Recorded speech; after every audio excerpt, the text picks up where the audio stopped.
Years ago, in my high school AP Economics class, I was assigned to sit in the corner of the room where I was flanked by a handful of very popular, very lazy kids. After every exam, the teacher would announce, much to my chagrin, my high score to the class. After a particularly challenging exam where I only scored 93%, the teacher announced that the guy to my right, let's call him Matt, had also scored 93%. His friend behind him, 90%. And the friend behind him, 90%. Needless to say, I vacillated between self-doubt and suspicion for a few days before I finally congratulated one of the 90%ers on his score.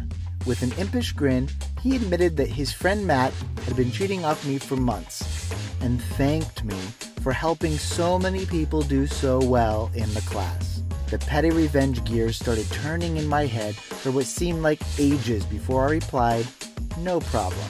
I'm just glad to help." At the next exam, I put my paper in very clear view of Matt. He had been told that I was now willing to help him and his friends. I circled all the wrong answers while making a special mark for the correct ones. Just before the time was up, I quickly changed my answers back while nobody was looking, turned in my exam, and smugly walked back to my seat. What I didn't know at the time was that the cheating conspiracy didn't just involve the kid sitting next to me, but that my answers were written down and forwarded to the next 4 periods, all of which took an identical test. 1 week later, a record 22 people failed the exam. Matt empathetically remarked, "Aw man, did you fail too?"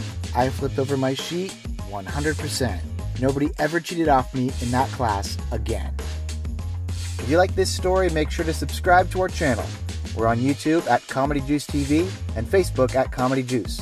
We also have live stand-up shows almost every night of the week. Past guests have included Tiffany Haddish, Jerry Seinfeld, Anthony Jeselnik, Dave Chappelle, and more. For a full calendar, go to comedyjuice.com.